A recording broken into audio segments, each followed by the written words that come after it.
Okay, so I'm going to call the meeting to order. It's 6:31. I want to set a good example to everybody that's joining today. And so, Kevin, can you do a roll call of the new board? All right. We'll call Director Bajaj. Present. Director Wu. Present. Director Chow. Here. Director Wislowski. Present. And hold on 1 second, because it seems like she's on her way.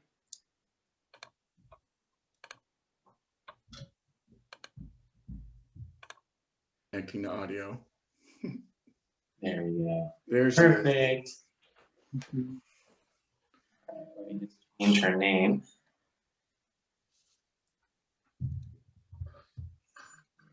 Once her audio is connected, then we can move on.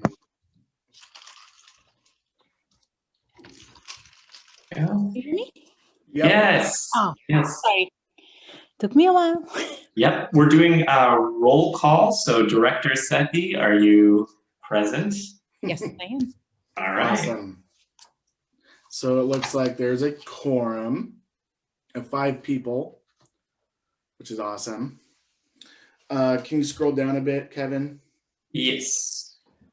I've got so many screens up here. 1 second. I guess we're going to number, oath, right?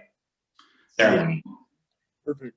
All right, so I have your oaths of office right here. We should try to figure out a time to sign them and get them back to the county. There's one individual that's not local, right now? Correct.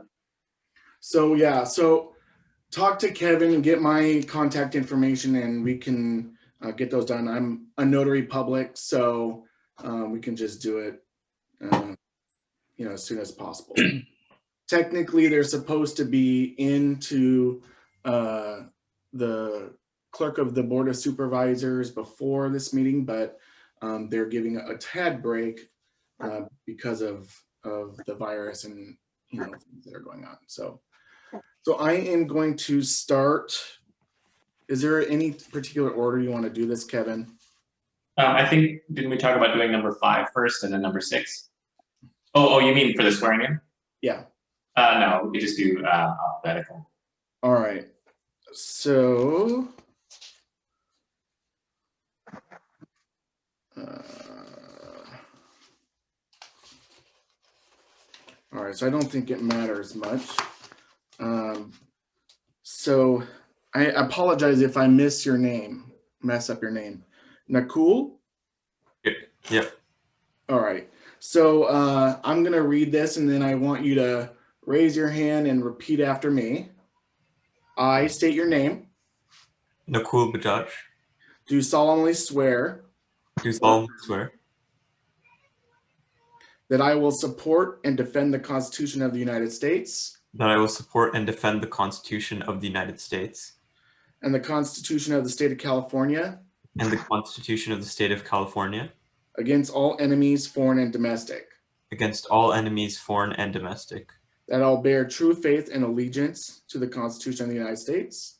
That I'll bear true faith and allegiance to the Constitution of the United States. And the Constitution of the State of California.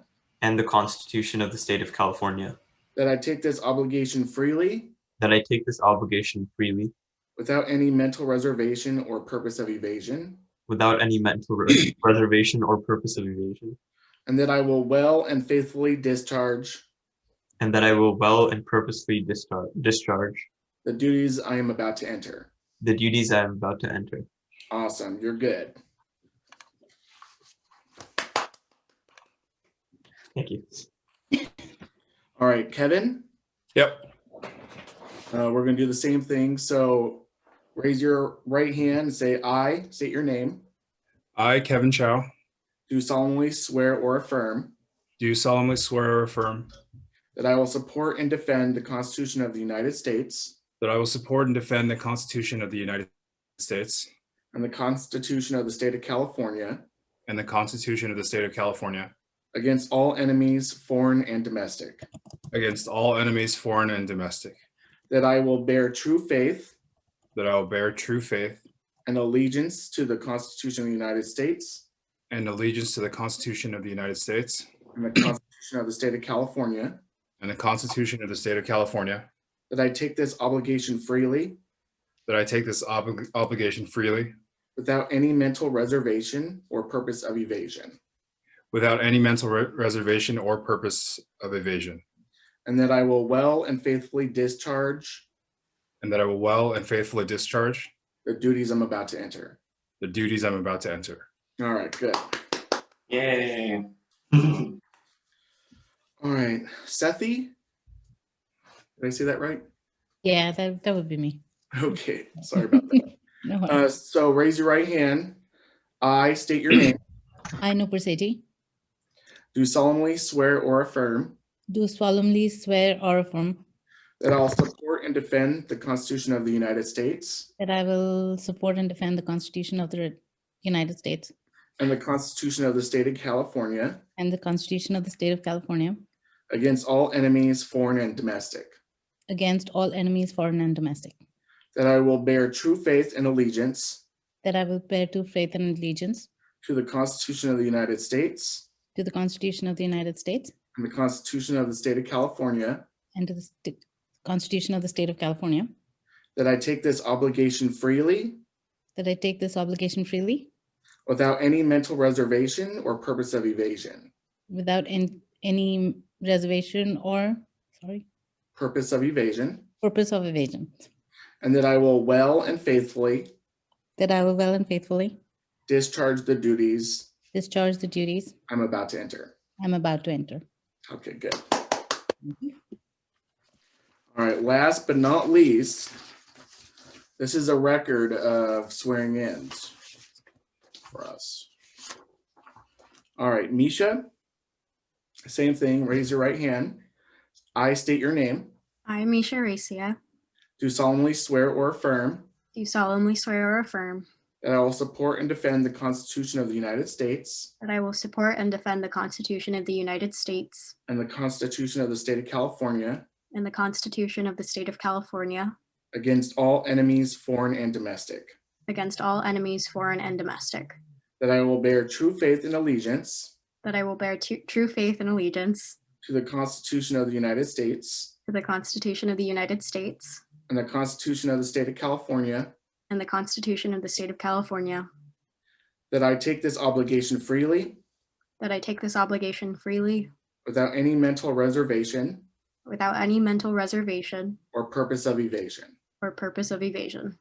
And that I will well and faithfully discharge And that I will well and faithfully discharge the duties I'm about to enter.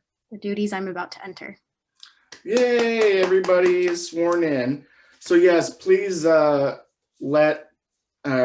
talk to Kevin to get my phone number, or I can put it in the chat box so you guys can reach out to me to get these signed and notarized. All right. Next on the agenda, Kevin. Yep. It's the is it number 5 or is it a selection of officers? So I can hand this over. Either one's fine. We could do, yeah, up to you. It's up to you. Well, welcome, new fellow members. First order of business is we need to choose on for I this. can hear you. Hello? You're very soft. I'm very soft. Okay. I'll speak up.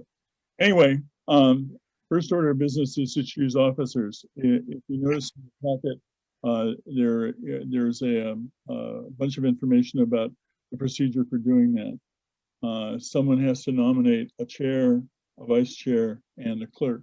And I want to do them in order, not all at once, because once we get a chair, then the chair can legally run the meeting. So I believe, if you don't mind me chiming in, isn't there a specific process that we passed for board policy? Yes, About it? where is it referring to? here we go. Sorry, scrolling. There we go. We do have an officer rotation policy that was passed. I think you passed it. Yeah. It's the And next page down. Making his recommendation. this is the policy itself. Yeah, one more. Um, There it is. they're kind of confusing in isolation, so you have to read them together. The gist of the policy was that the vice chair is supposed to rotate into the chair position, and then a new vice chair is selected based on these criteria. And the idea is to get the vice chair in as one of the newer members, so that they have like a year to get up to speed and figure out how the meetings work, and get their own agenda together. So Steve was the vice chair last year. Now we should follow this policy. Again, the board can do whatever you guys want, but generally what would happen is the vice chair becomes the chair, and then you select one based on these criteria.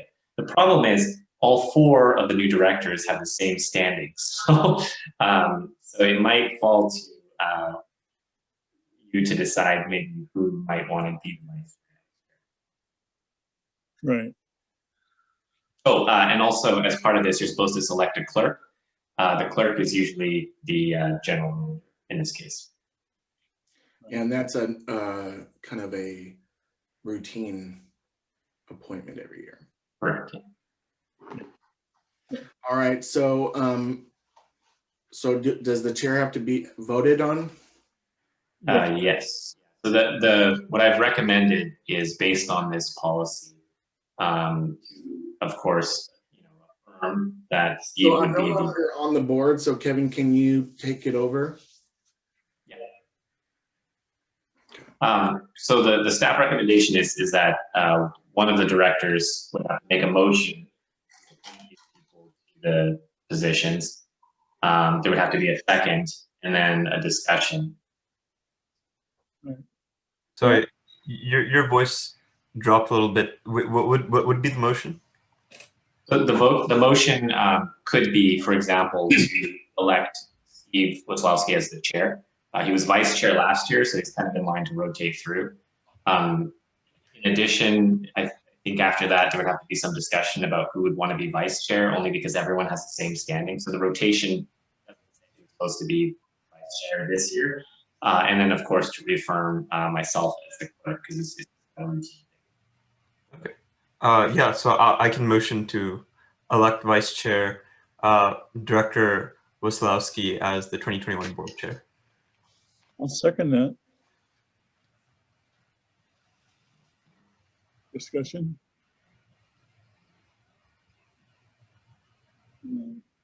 I've served as chair, I think about 5 times in my times on the board. 4 or 5 times. It's hard to remember. And many times at least. So I think the only thing I've got to tell you guys is when I joined the board, they always elected the newest person as chair in order to punish them because they didn't know what was going on. And that was a stupid policy. So we wrote these policies in the last year or so when Jordan was back to make sure we didn't do anything that dumb, because it's a complex business. It's just, and it takes a while to learn all the ins and outs. And it's unfair to expect somebody to hit the ground running, So by being vice chair, as I was last year and whoever's going to be this year, you get a better appreciation for what you've got to do as chairman. It's just a complex business. It's not as simple. Nothing about democracy is simple. It's great, but nothing about it's simple. So anyway, I said we should vote on chair first, because then we can discuss who wants to be vice chair in a more open manner. So I'll call the question. Do the roll call, or before I call the question, are there any questions? Because I've dominated the question and answer. Hearing no questions, hearing no questions from the other directors or from the public, I call the question for a vote. And Kevin will do the vote. all right. Director Bajaj. I will go ahead and accept. Director Chow. Vote in favor. Director Racy. Aye. Director Seppi, Yep, in favor. Director Wasowski. Yes. Thank you for your vote of confidence. All right. Being a vice chair isn't as intensive as being chair, like I say, for the first year. Is there anybody who's interested? You have questions that either Kevin or I can answer about being vice chair. It's basically, if I'm sick and we have a meeting, you run the meeting. That's mostly what it consists of. There are other duties too, but that's the most important one, I'd say. Kevin, you got anything to add? No, that sounds about right. Generally just a backup, and very rarely some light duties otherwise. Yeah. So who might be interested? I'd be interested. It seems from what I read, it's mostly just taking over parliamentary procedure if you're not there, and I'm comfortable with that. So Sure. Yeah, it basically is that. Once you learn the ways we have to run meetings for legal reasons that are counterintuitive, so you're right, you need parliamentary procedure if you have to run a meeting. And after you've been to 2 meetings, you'll understand it really well. This is a very unusual meeting, to say the least, because we've never had 4 people as new members at the same time, like I say, except when the place was founded probably in '56. I wasn't around then. Anyway, anybody else interested? Okay. Seeing no one else, I'll go ahead and motion to elect Director Racy as the vice chair. Do we have a second? Second. We have a first and a second. I could ask you if you want to do a campaign statement or anything, but I think you already gave one, in that you said you think you feel qualified to do it. That's all it takes, willingness and that's it. So, any questions for Misha? If not, I'll call the question for making her vice chair. Roll call. All right, Director Seppi, Yep, in favor. Director Wasowski, In favor? Yes. Director Chow, Favor. Director Racy, in favor. and Director Buchanan. In favor. Okay. Unanimous again. Item 3, reaffirm Kevin Davis as the board clerk. I'll nominate Kevin. We're glad. I'm not only glad, we're lucky to have him. As the longer you serve on this board, the more you'll appreciate his talents. That's all I can say. So I nominate him as our board clerk. Does that require a second, Kevin? You think? Yeah, it does. Second. Second. Who was second first? Not cool. All right. Sorry, what was that? Who was the first person who said I seconded it? Oh, I believe that was me. Bajaj. All right. And my apologies for stirring up everybody's name, including mine. So, okay. I guess, well, there's really no questions for Kevin. So, call the question on your roll call. All right, Director Chow, Yes. Aye. Director, You broke up. We couldn't hear what. Director Bajaj, Oh, in favor. Director Wasowski, That's it. didn't quite catch that one, but I didn't hear that. Did you? Director Wasowski, Yes. okay. Director Seppi, Yes. and Director Race. Aye. Good. All right. Okay, now that we finished officer selection, we can go to the next item. Would have normally been public comment for items not on the agenda. I think before we go to that, I'm going to elevate 5, 1, and 2 to recognize and appreciate our 2 outgoing board members, so that if they want to go home, they can. If they've had they've sat through enough meetings in their lives, but 5. was telling Kevin today, luckily for us, before there was a COVID-19 in about 2015, 2016, we decided to take CSDA training in Napa for 2 days and 1 night for directors. And we carpooled up with Jordan, Miriam, Jordan, Kevin, and I. And we're hoping that all 4 directors, when the shutdowns are over, will be able to attend a similar training. Because at that point, I'd had 20 years as a director almost, or more. And Miriam had at least 10 or 15 also, because she served at least 20 years, I believe. And we all found it to be incredibly valuable. We learned how to be better directors. So all the training you can get is never enough, it turns out, when you're a public servant, which all of us are. And it also was a way to meet people from other special districts and realize that every special district in this state and all the other states, which is the largest form of government in the United States in terms of elected officials by far, much larger than all the state legislatures combined, everyone's different. And how they run them is slightly different. There are laws they're supposed to follow, and some places they don't. But what you learn is just getting away also with the other 3. We learned things about each other that made it easier to work together. So I'm hoping we'll have that opportunity, and it comes spring or summer for all 4 of the new directors. But getting back to recognizing and appreciating Jordan. Jordan and I never got off on the right foot to start with, but I learned to appreciate that he has many strengths, and he's used them all. And we became friends, I hope, because I recognized, even though we disagreed on a lot of things, as I have with some directors over time, our aim was the same: to serve the public, and to do the best job we know how. And everybody has a different opinion of what's the best job and what serving the public means. But it's been a privilege to be on a board with Jordan twice now, and to be on a board with Miriam for nearly 20 years. They've more than served our district, its citizens, its taxpayers, its users well through their service. They've done a great job. This last COVID year has been, as one of you asked me before the meeting, probably the second most difficult year in some ways. Personally, it's been the most difficult year for me, but I had a health problem in the middle.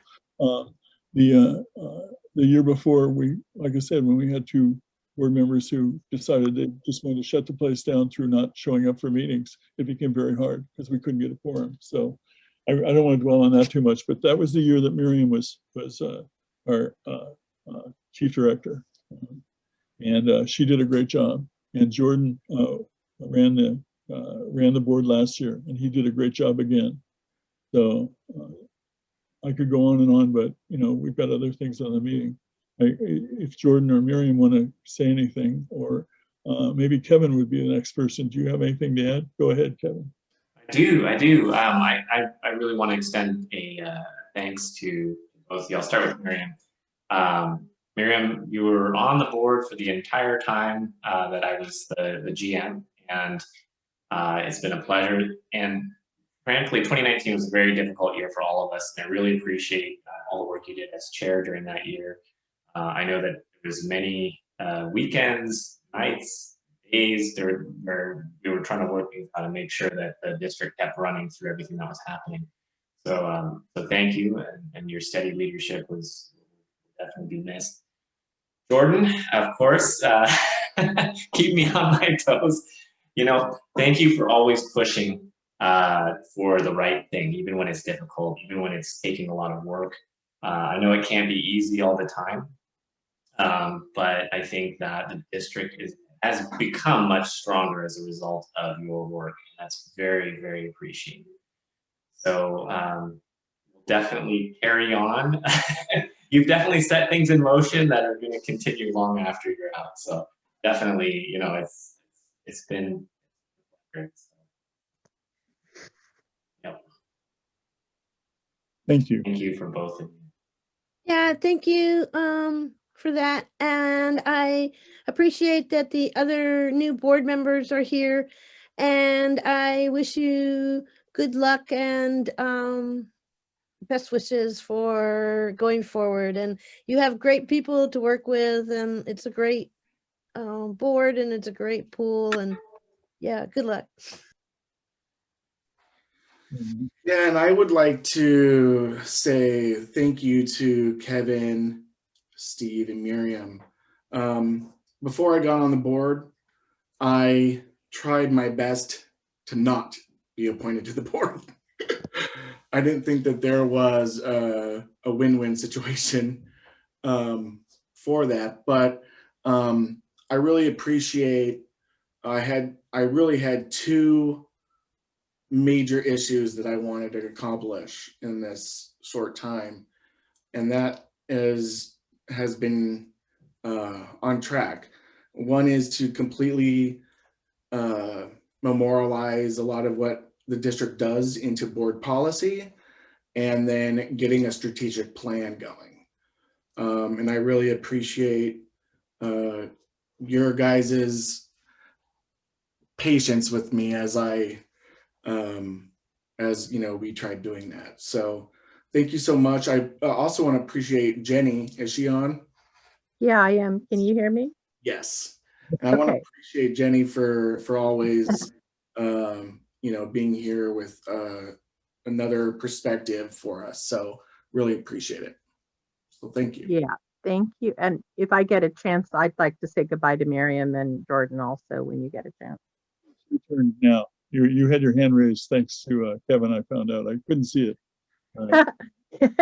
I'm getting to be an old hand at Zoom now. Is it okay? Should I talk now? Yeah, go ahead. Yeah. Okay, thank you, Kevin. We have two Kevins. Okay, wow. All right, so yes, I'll start out with Miriam since I've known you longer. Actually, Jordan, I've known you a long time too. Miriam, I'm gonna miss you so much. I hope you come back and visit.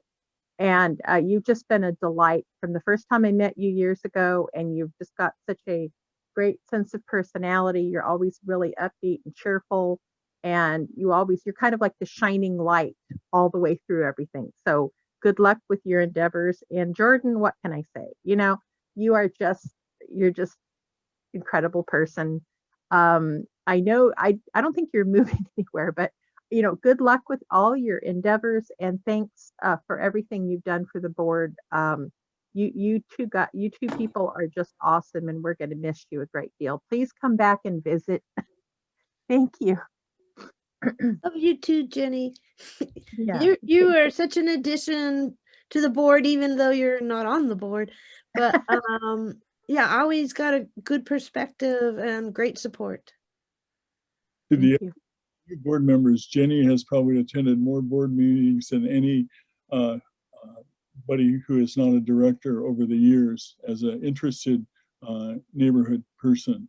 And she also tries to attend city meetings too, and brings us up to speed on what she finds out on those other things. So she's been our outstanding citizen, as Kevin labeled her, because Thank you. Okay. and she has something useful to contribute. So we appreciate her. Thank you. So you guys just don't know that because you haven't been to meetings before, but she's been to quite a few.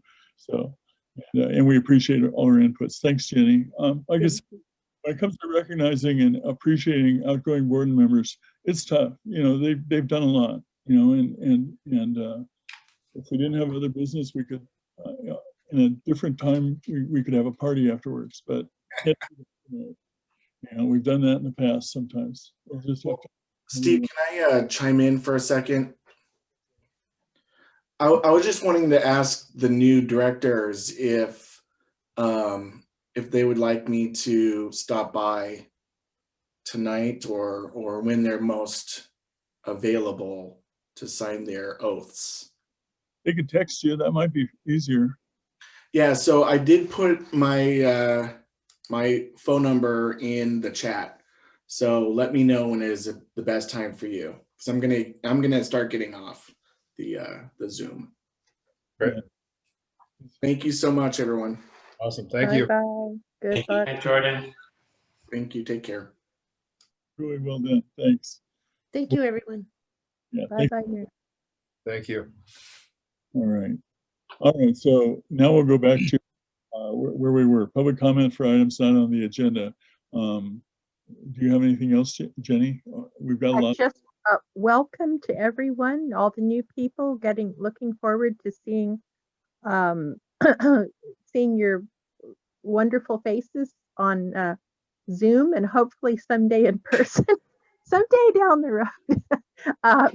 But I'm so glad you all are here and welcome. And this is truly a unique place in Cupertino and in history, and I'm just very glad to welcome you. So looking forward to working with you over the years, and I'm saying years because I hope you'll be here for a long time. Thank you. Thank you, Jenny. Thank you. The only other thing that usually happens during public comment is if any board member needs to mention anything of urgency that isn't on any agenda item. And every once or twice a year, I actually have something for public comment, but that's about it.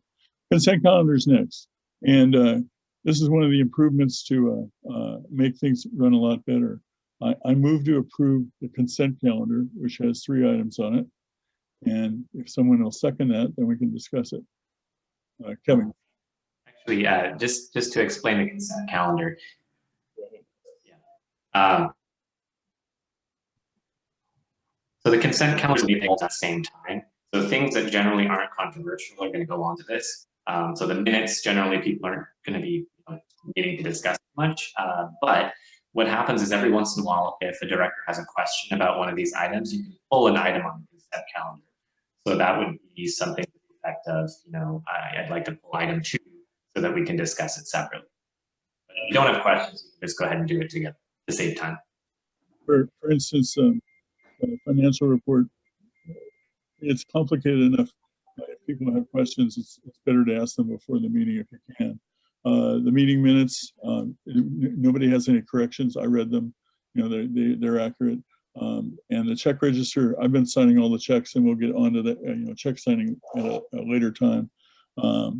So I know that I don't have any questions about it because I reviewed every expenditure before I signed the check. So, and he's right. This is one of the great improvements of meetings, having a consent calendar, so we don't have to discuss things that really don't need to be discussed, and we don't have to read everything out loud that everybody supposedly read before the meeting. So anyway, so I move to approve the consent calendar. Does anyone want to second that? I'll second that. Anybody have any questions or questions on any item on the consent calendar we need to pull off at this time? Okay. All right, then do the roll call for a consent calendar, please. All right, Director Waslowski. I affirm yes. Director Seppi. Yep. Director Chow. Yes. Director Bajaj. In favor. Director Racy. Yep.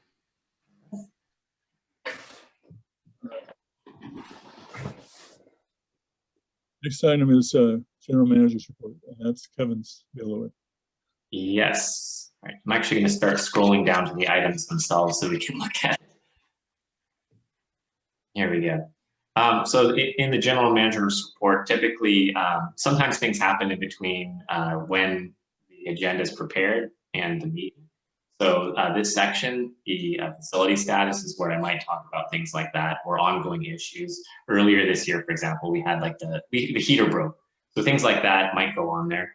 And then we try to keep track of the different types of closures that are unplanned.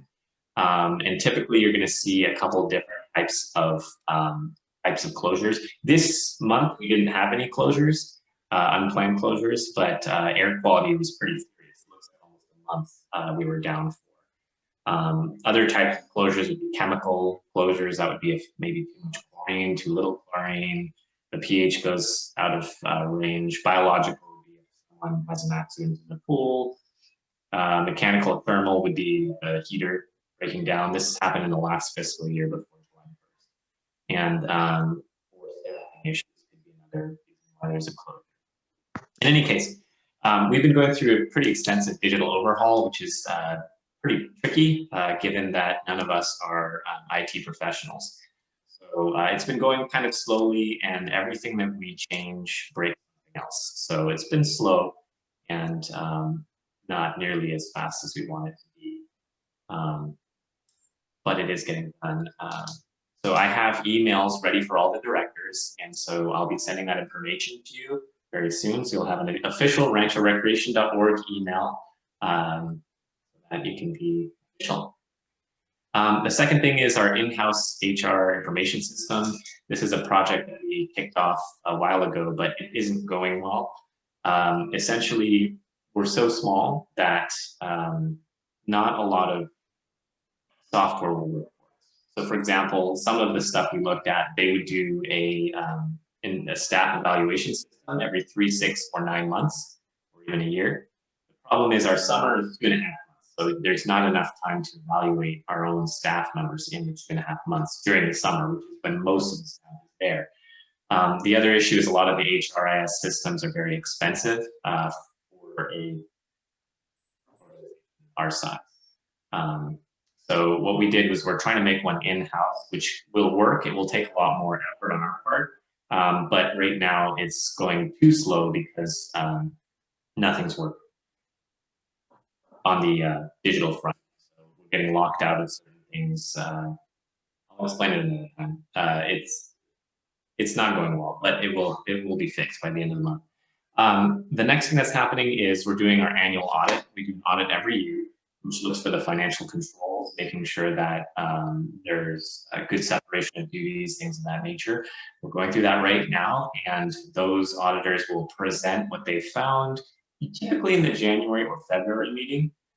So sometime before then, what we'll do is we'll go over the financial statements in detail, and especially once the third orientation, you'll have an idea of what the programs are, what the finances are, and then it'll make a lot more sense what the financial reports mean. And then, of course, the auditors will come and present their findings as well. And this is our work plan for the winter. That's it.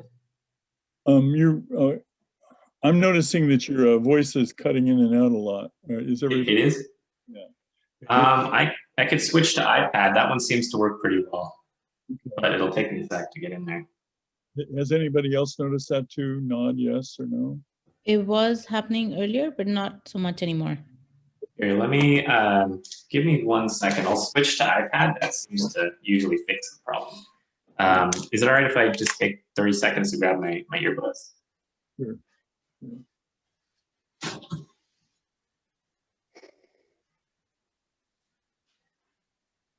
So one of the things that has been really good, I think, is that Kevin has spent a lot of time trying to meet with you guys individually to give you orientation and answer questions. And I'm really thankful for that, because as you've learned from the orientations you've been through, there's a lot of stuff, you know, and so that has impacted a little bit of his work plan, but he planned for it. So I figure this will give him 30 seconds to get hooked in with a better. Previous meetings I've cut out entirely, and I had to go to a totally different one. Zoom is not always fun, as we all know. What's your name? Was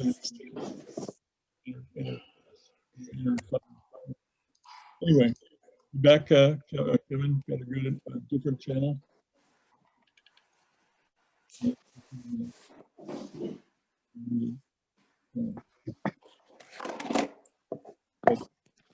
Yeah, we usually don't have any questions about the manager's report. Doing it. He does good reports. Are you hooked up yet, Kevin? Getting there. All right. There we go. Can you all hear me now? I can. Everybody else? Yes. Yeah. Okay. Okay, perfect. Let's just turn off the virtual background. Video quality is worse, but hopefully the sound is better. All right, so we finished presentation. There aren't any other presentations or reports for this month's meeting. We did our recognition and statement of appreciation. So on item 6, we did item 6.1. the schedule for the date, time, and place of all of our meetings. Do you have anything to say about that, Kevin, besides where it is? Yeah. So this is we typically meet on the second Tuesday of every month at 6:30 on Zoom. The only exception is November 18th because the second Tuesday is Veterans Day. Right. And normally we started doing this a year in advance just to set it down. If it turns out for some extraordinary reason that doesn't work for the directors, we can always change it going forward, but I don't recommend that because we picked this so that people could attend the meetings of the city of Cupertino if they needed to, like because that's the first Tuesday of the month. And generally speaking, when things are running really well, a meeting only lasts half an hour to an hour, unless we have a big item, and we've got lots of big items tonight. So that's the record, is about a half hour. So I would normally, for the new people, always budget at least an hour, hour and a half. Yeah, that's going to be more like about a lot about each other, meeting each other and learning about each other. So it'll take a little longer. So, any questions? Do we have to vote on that? Yes. Okay. Do we vote on this? I don't remember. I'm not too sure. It wouldn't hurt. Yeah, I'll move to approve the schedule and after. Anyone who wants to second? I'll second it. And I'll make it faster. Does anyone want to vote against the schedule? And if no one wants to vote against the schedule, it'll be unanimously approved. Going on. Right? And then the next one's a little more complicated. Annual board policy review schedule. I'll let Kevin discuss this. But basically, we wanted to make sure that periodically we reviewed important items. We split them up over the whole year so we wouldn't get buried at any one time of the year. Go ahead, Kevin. It's your... Right. That's exactly it. Is at the December organization meeting, we decide how, or not we, the board decides how to look at the policy over the course of the year, because there is quite a bit of it. What I've done is I've broken up different portions of the policy into their major sections right here. And generally, they're okay, more or less, except for 2,000 and 3,000, which need a fair bit of work. So in terms of reviewing it, chronological is my preference, but the only issue is that 2,000 and 3,000 will take a little bit more time. So with that in mind, I figured in the first quarter of the year, we could review the introduction as well as the general. This is kind of a grouping of policies that doesn't really fit anywhere else. In the second quarter, we could review 4,000 and 5,000, and these policies cover the directors themselves, and as well as how the board meetings operate. Most of it's pretty good, so it would be a good chance to get really familiarized with board policy. And that way, by the time we get to the third and fourth quarter, everyone's pretty much up to speed on what the board policies are, what they look like, and there's been sufficient time to kind of, just ease into everything. And at that point, we can look at series 2,000 and 3,000, which at this point are a little bit too light, in my opinion. One of the things that we've done over the past year is to create new comprehensive policies. And the personnel and administration policies are all basically giving all the authority to the general manager to me, which is in the short term okay, but in the long term, the board should probably set some boundaries, set some rules, set some restrictions, and really carve out that authority over time. So, and I think that'll be a lot easier also once each director is more familiar with the facility and the operation. Right. So that's a really good order, I think, the picked, because he's right. We reviewed everything we have so far this year before you guys showed up, and I don't expect that we'll have to make a lot of changes, but in 2000 and 3000 series, they cover a lot. And so we may have to do some updating. So this was a really good order. Thanks for doing it that way, Kevin, in terms of order of review. It's just that we want to make sure we review these ongoing. Some of the problems we had at different times in the last 2 years were because we had board policies that contradicted each other. And so that's why we went in, through a comprehensive review. The last time a comprehensive review of board bylaws and things was a number of years ago, and it was overdue. So any questions about this proposed schedule? If not, I'll give us all time and say, rather than doing a roll call, is there anyone who objects to this and wants to vote against it? Raise your hand. You see no hands raised? We'll pass this schedule by acclamation. Did we have a motion and a second? I'll make a motion. Somebody else can second. I'll second. Sorry. Anyway, and the next one is review of legislative advocacy priorities. We found that on various boards that I've been on, they're always asking groups like our board, will you endorse this and that? And generally speaking, endorsing this and that is usually a legislative position or a bill that's in the state legislature usually, although it could be a national bill.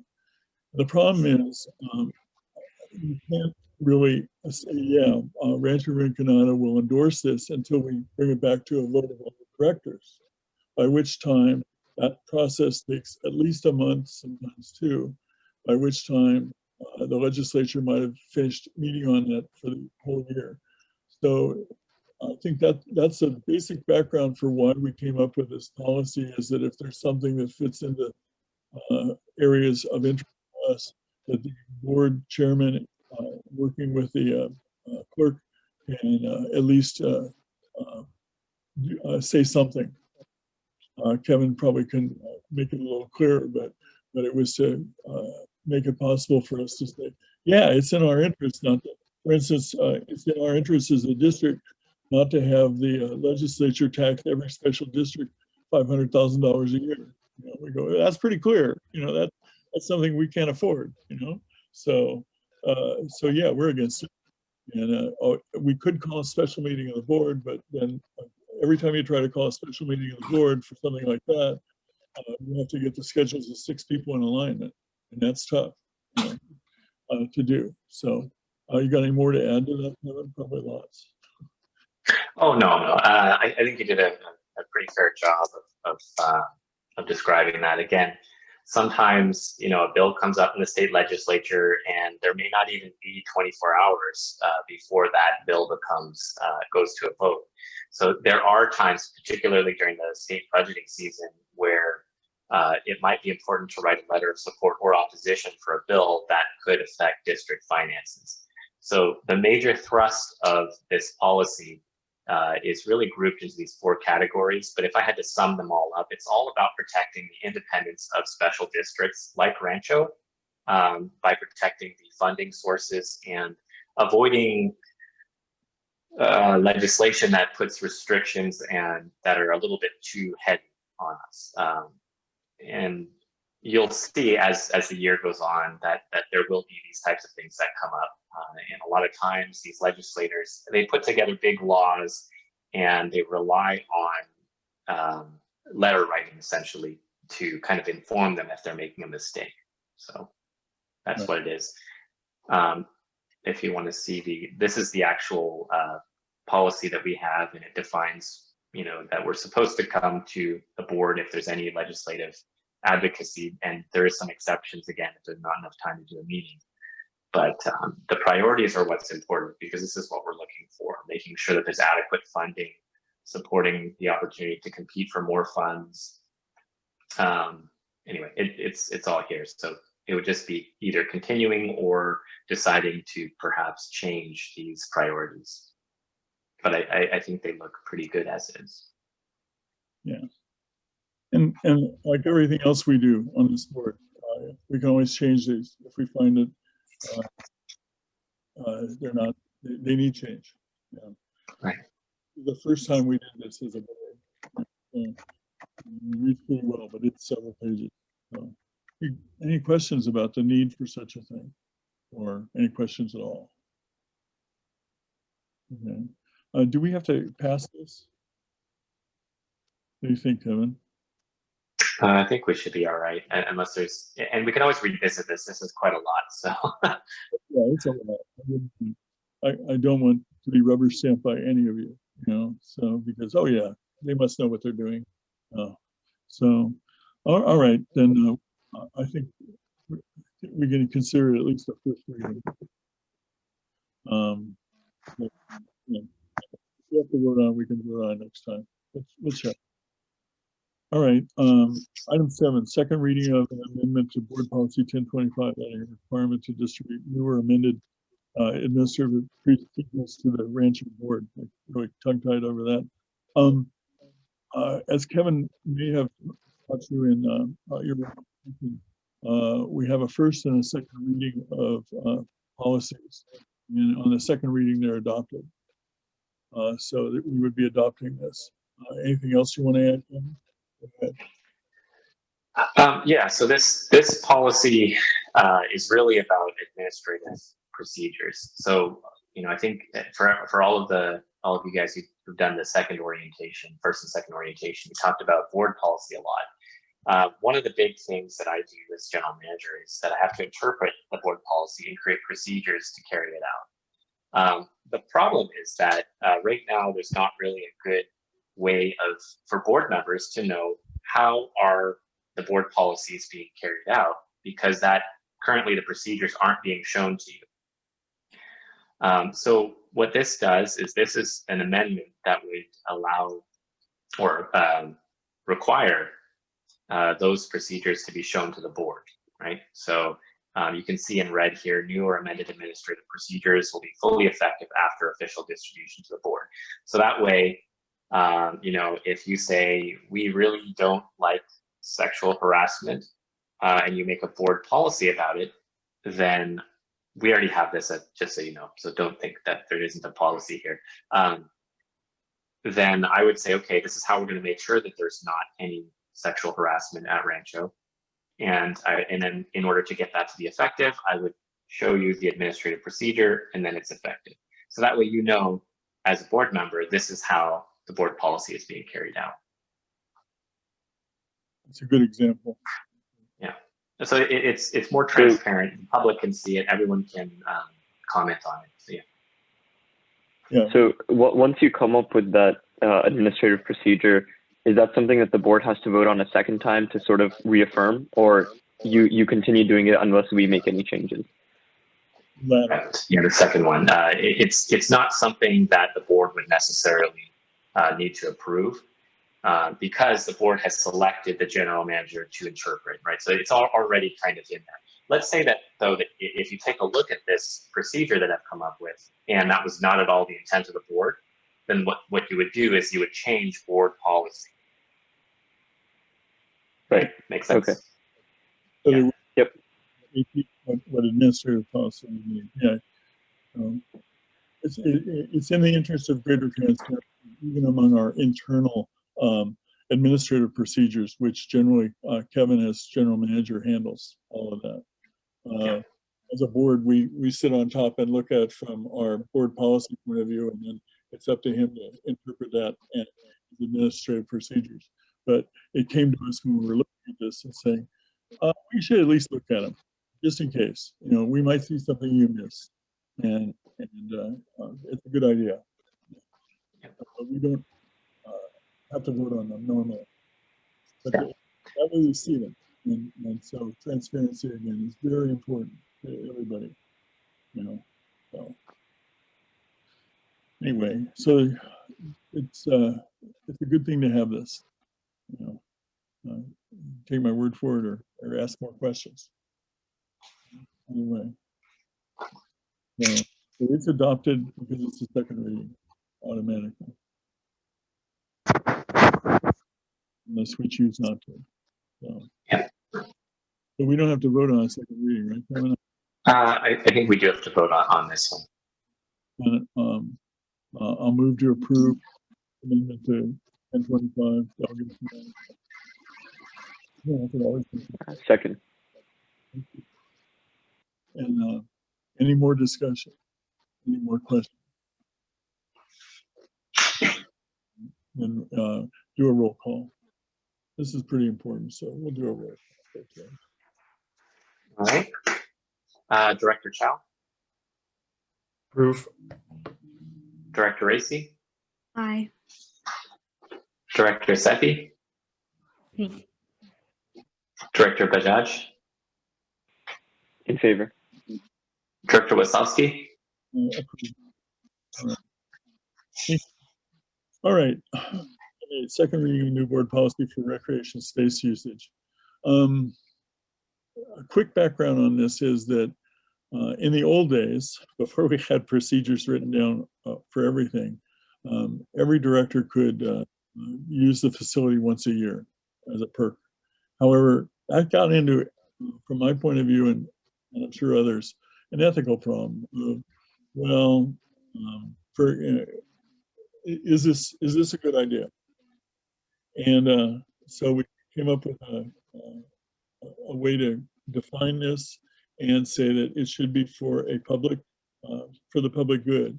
The times I personally use the meeting hall for my usage, one was for a memorial service for some family member, and everybody from the public was invited to that if they wanted to come. But the other time, 2 times, were to hold a charity auction for scholarships. They needed a place to meet, and I don't want to go into a lot of detail there, but we said, you know, we really ought to be a policy too, to have it explicit, and whether we want to change this or not. And so we came up with this policy, and it applied informally, not just to board members, but to an employee who had a good reason too. And sometimes the board would weigh in on and say, okay, that's a good nonprofit. What I'd like to see freebies done, and we also wondered about having it done too often, interfering with paying customers if that was possible. So we really wanted to limit it. So we came up with this policy. Kevin can probably explain it better than I. I feel like I'm tripping over my own tongue. You know, go ahead.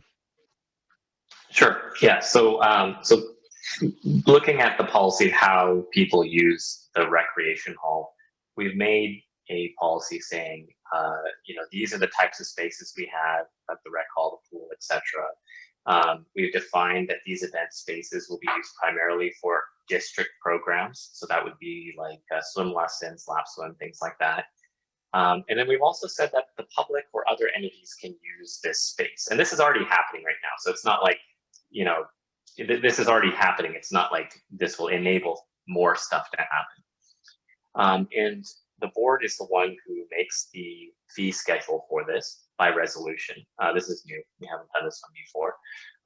And the user fee can be adjusted from time to time. Makes sense. Finally, of course, the general manager, that's me, is responsible for administering that whole process. And this is the section that would deal with how nonprofits could potentially use it, is a free community benefit event may be eligible for a separate pricing as determined by the Rancho Board. So what this would mean is that there would be 2 pricings. One would be the general pricing for anyone wanting to use it, and the second one would be a free community event benefit event pricing. And I've made a sample administrative procedure just so that the board can be aware of the difference between the 2. The board policy simply states what the board wants to see, which is the space being used, what it's to be used for, and who's responsible for it. The sample administrative procedure is how that would actually happen, and this is specifically for Section 3C. So I've tried to define what a community benefit event is. I've put together some reservation procedures, and of course, the allowable events would be there will be no alcohol, loud music. So basically, if you're doing a free rental, you can't be having a party, essentially. No controversial events, things that could cause damage. So this is what I was requested to put together. Now, as staff, there are a little bit of concerns with Section 3C, only because it does open the district up to certain abuse, basically, because staff isn't in a great position to evaluate how much community benefit each events are, right? So if someone wanted to throw a pool party for free, they could do it, post it on the website. Anyone could come, sure, and then they could say that it's the proceeds go to cancer, and maybe at the end of the day, $20 goes to cancer. Is that a good use of the public space? I don't know that staff is equipped for that, and that's the reason why the Section 3C, I think, maybe needs a little bit more thought. I'm not sure this is the right way to do it. I think that the recreation policy 3015 is good, but I'm not sure how 3C would work out in practice.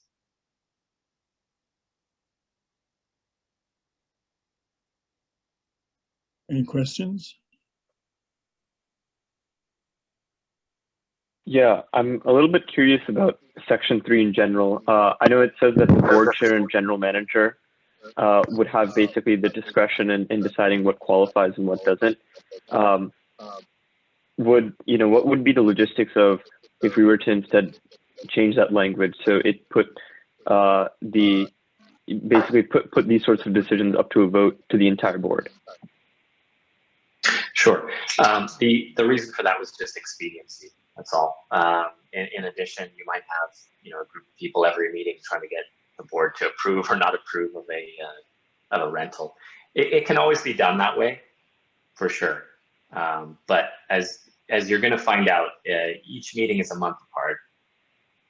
And so if you wanted to put something on the agenda, what you're really looking at is a month and a half lead time, which isn't terrible, and to be fair, if someone wants to do a free community benefit event, they can always come straight to the board anyway. So, right. Makes sense. Yeah, I had thought it was for expediency, but I wanted to make sure. Thank you. And one of the reasons we wanted to do this policy was to make pricing schedule that it made sense and basically reimburse costs. There's a lot of history behind it, like I say, but we figured it wasn't onerous to if I wanted to do a public event, let's say a blood drive, and it takes like 5 hours, then I go, fine, I should be able to afford $125 for 5 hours to get the board, unless the board decides, oh, we'll waive the fee. But we've had, for instance, Miriam had her pet thing as a master gardener was a seed exchange. So once a year, she's had a seed exchange where they come and exchange, heirloom seeds. And another board member had a chorus that came to meet once. They had no place else to meet that month. Fine, and then I'll give you the examples I use it for, fundraisers for things like, and for and an old board member who I didn't even know showed up one time, was manager, and your child showed up and said, "Can we use the meeting hall for a memorial for an old board member, my mom?" And we said, "Sure, that's fair." Even though none of us knew them, because they'd served 30 years ago, or something like that, long before I was on the board.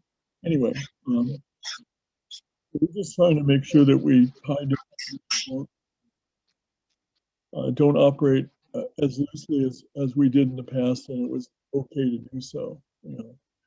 Our society wants a little more order than this. So we're trying to proceduralize whatever we can, and in this way, we've set up some stops to make sure it doesn't get out of hand. I think based on the wording we've got, we can always change it if it looks like it does get out of hand, but I don't think it will.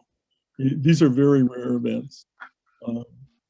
Once a year, I would say maybe a board member, of 5 board members, once a year, a board member has a use for the facility, maybe twice, or a reception for a wedding.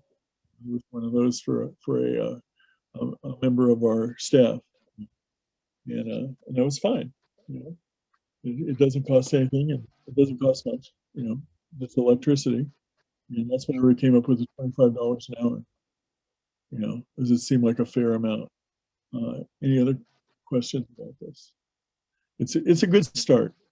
I would say I'm in favor of adopting it. And if we need to modify it in the future, we can. It's easy to do. I pretty much sum it up, Kevin. More or less, yeah. I have 2 questions actually. So first of all, Kevin, you brought up the example of like someone hosting a pool party to benefit cancer and they end up raising only like $10. So what makes an event that say a nonprofit organization hosts like valuable, like a valuable, like worth of our or the pool's time or something like that, if that makes sense? That is a great question, and the answer is it's really difficult, and I just don't. One of the reasons why I'm really hesitant to recommend Part 3C is that I don't think we're equipped to make that kind of assessment. I don't think that staff is in a good spot to decide what someone's intention is with regards to a rental. We just don't know. And let's say that someone really is trying to do a wholehearted, cancer drive, and it doesn't bring in anything. What happens then? So I think there's just a lot of issues with trying to do a community benefit event as currently imagined. This isn't the only way to do it, but this is the way that we came up with. And that is a problem, and I think that's one of the reasons why we're a little bit shy on recommending Section 3C. I have a quick question around that. Mm-hmm. So even though it is for community benefit, it is still fee, like there's a charge to it, right? Right. So that would be set by the board. Yeah, isn't that going to be able to cover the basic costs for our end of it? So it shouldn't matter how much they were able to raise for charity or not. Our costs were covered. We did something for the community, right? Does the fee that we're going to be charging cover enough to kind of take care of the costs at our end? Is my question. $25 is enough to cover some types of staff. It depends who's actually supervising. Okay. So $25 is what we use to benchmark what the cost of one staff member, a frontline office staff member, once you include insurance, workers' compensation, things like that. So that would cover that. It wouldn't cover things like wear and tear. It wouldn't cover electricity, heater, things like that, which is negligible. So it's not a huge sum, but it would more or less maybe slightly uncover the cost. But under policy 3C, the board would be creating the fee schedule. So you could always increase it to $30 an hour. That being said, residents of Rancho Rinconada are already eligible for $40 an hour on the weekdays and weekend mornings. So it's really, I don't know. Yeah, I'm not sure how much of a difference it would make for people at this point. Right. The idea about, in the past, it was basically free for a board member because board members had a key to the facility and they'd be the person who was going to be there during the whole event. Basically, the cost per hour was to definitely pay for the fact that you need at least one staff person here when an event's going on to answer questions, to open doors, things like that. So we said we need to charge something, and there was and that seemed fair. Like he says, it doesn't totally cover the cost. But for instance, another example is voting day. Our staff spends a few hours opening things up and over a course of several days and things like that. And we don't get reimbursed for that, but we're a public entity, and that's, they don't reimburse the schools for doing that either. So, but some things the fee is waived. Definitely when voting. My precinct has most of the time since '76 been at Rancho, so but we don't get reimbursed for that. Another thing to consider too is we could also shove this off to next month's meeting, because we're not going to have any events between now and next month's meeting because of COVID-19. That just struck me on the head. I go, there's not really a lot of urgency for this because we aren't going to have any events for probably 6 months. So if we want to think about it a little longer, that's a possibility. You got anything to add to that, Kevin? Yeah, thank you for reminding me about the ROV. Section 3C does have some precedence because there is a few items that do currently have free community events. So the registrar of voters does hold a polling station at Rancho for free. So there are occasions where this would be appropriate. Yeah. So it is possible, I think, and maybe like Director Bajaj, suggested, maybe it might just be a board decision instead of a staff and chair decision. Yeah, and the other thing I can think of was neighborhood watch. That's another thing where we didn't charge anything for. We hosted that one. We hosted that one. We called and hosted it. Yeah. So it wasn't an outside party. No. Yeah. So we're trying to come up with a way to formalize what we've done informally in the past and write it down so it's clear. Yeah. And like I say, since we're not going to have an event like this in the next month, if you guys want some more time to think about it and see if there's some loopholes here that we missed, that's fine. We don't have to have a second reading, tonight. We just say, hey, we put it off till next month, but we discussed it. That's perfectly fine with me. I don't want to rush through this because it's in my mind, it's on the border of is this fair to do? And yes, it is. We're a community facility, and we want to host things that are a benefit to the community. But as he says, from a staff point of view, it's really tough to figure out how much benefit is this. Like I say, voting obvious. Community watch obvious. Some of the other things less obvious. So or we maybe use some time for evacuation and for a natural gas leak or something like that. For the moment, we wouldn't charge for that. Do people want to put it off for another month and think about it? That's fine. Yes, please. You? All right. Yeah, well, let's do that. We don't need it. All right, so put it on the agenda for next month, and if you got questions, feel free to ask them outside the meeting, Kevin, and look at see if we can come up with a better way. We're just trying to formalize what was done informally and never turned out to be a big problem because it was never abused as far as can you think of any case? I don't think it was abused in all the years you worked for the district, even before you were. No, it hasn't been abused yet. Yeah, we just want to make sure it isn't abused in the future. But yeah, all right. So we'll put that up. And does that put off till next month the second reading of the recreation space usage? Oh, excuse me. That's what we're discussing. We're on 8. Okay, so we'll put off 8 till next month. 9. The only reason for this resolution is background is I've been chairing the Santa Clara County Special Districts Association meetings for several years now. And that group meets quarterly. And the reason we started getting together 10 some odd years ago was that Local Agency Formation Commission, LAFCO, wanted to start seeking representation on their board. To make a circuit suite, we needed to eventually elect a couple special district members to be on LAFCO.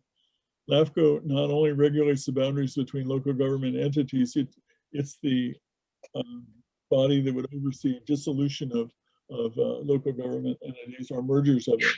And so we appointed a commissioner and a alternative, I think it was 4 years ago, and our main representative has left public service, so we need to vote on a new one. The only reason we need to pass this resolution is normally the rules of LAFCO are that the chair of the special district goes and has a vote on who the representative is on LAFCO. In this case, we'll be voting on whether Eureka, his last name escapes me, she's the current alternate, would become our primary special district board member. So the only reason for having this on the calendar at all is if somehow I get sick, who do you want to go serve in my stead? I'd certainly have to, and Kevin would have to bring him up to speed, but it has to be a board member. It can't be Kevin, for instance. I don't plan to miss this meeting on January 11th. Again, it's somewhat political, and the people, Eureka has served for 4 years as alternate. She knows all the issues. She understands the issues of special districts such as ours, and will represent us better than anybody else. My understanding is because LAFCO turned down extending the borders of Morgan Hill, I believe it was, one of the South cities, they wanted to expand their city limits. They hope to get somebody on LAFCO who supports expanding their city limits, which LAFCO turned down. So I think it's important to have a vote there to appoint a special district board member instead of somebody who will just go along with expanding and taking away open space. It's a very, the whole thing of LAFCO itself is complicated, but this is, I would recommend that our vice chair, if he's willing, be my backup if I turn out to be sick, because that makes no sense. And then I'd brief her if it came to that. Is that pretty much it? Have I missed? No, that sounds about right. Yeah, LAFCO. We want representation on LAFCO, which has a say in whether our district gets dissolved. So we have to choose who. Steve as the chair is the representative, and we just need to select an alternate. And the vice chair sounds like a good plan. And this is the last meeting before January 11th. That I said we have to put it on this. So it's just a backup, just in case. Because believe me, when it comes to LAFCO, you want people on the board who understand what special districts' point of view is. Because everybody else is represented. City of San Jose, as you can see, Board of Supervisors, a public member, the reason we're on that board at all is that we through all of our special districts, help support LAFCO and pay its bills. So anyway, I'm going to let somebody else move to do this, but the wording I would suggest would be in the blank on the resolution on the next page, we put our vice chair's name, if she's willing. Are we going to January 11th at yeah, right there. Probably the middle of the day. You have any conflict? Okay. The board appoints Director Misha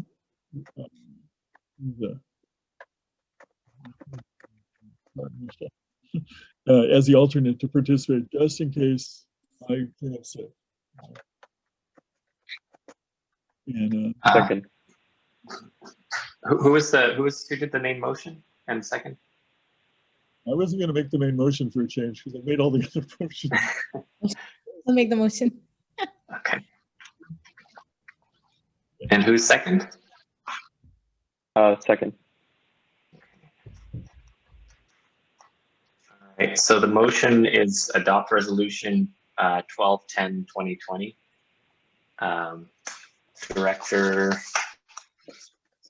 Director Chow, Approve. Director Sethi, Approve. Director Bajaj, In favor. Director Wasowski, Approve. Director Racy. Approve. All right, you're it. All right. You don't have to go. Normally in the past, even though I chair this once a quarter and interesting things happen there, I basically give them a report on how we're doing. It's a group. We have a speaker who lasts about half an hour. It's a luncheon meeting, first Monday of the month in March, June, September, and December. And I can do reports or more informally, because who wants a summary of an hour and a half meeting that you didn't have to sit through? But basically, years ago, we didn't have a seat on LAFCO, and because we weren't willing to spend our money as special districts to help support LAFCO, because we said, I think we want to support them. Special districts in this county, we're in about the middle with our about $1 million a year funding. We're somewhere in the middle. Some special districts are so small, they have only half of one employee. And that's what runs them. You know, they come in all, and then you have the elephant in the room, the Valley Water District, which I think may be the largest special district, maybe, in the state of California. It's huge by our comparison. So the amount we help pay for LAFCO depends on what's your annual budget. Well, LAFCO has so since the Valley Water is much bigger than all the rest of us combined, and we have 2 representatives, when we found out that we could no longer avoid being on LAFCO, they were going to charge us anyway, we dedicated one of the 2 representatives to be from the water districts, since they the lion's share of the bill, and the other rotate among all the other special districts. And the one who I hope to see us elect, she's from Mid-Peninsula Space District, and she's an ex-mayor of Palo Alto, and she knows the issues really well. If you're interested in LAFCO, I can point you in that direction. The meetings are public. You're welcome to come. There's Zoom meetings right now, and they're only once a quarter. And but I just keep going because I'm the most, since I've been there since the beginning of these meetings, even before we were on LAFCO, I just have kept going because I've been on the board all that time. But anyway, now that I've beat that one to death, we can adjourn. One of the things before we adjourn is I want to again welcome you all. I'm glad I hope you're still glad after sitting through one meeting. Oh my God. I can hear Jenny laughing in the background. See, I hope you didn't scare him, Steve. what did you say? I said, I hope you didn't scare them.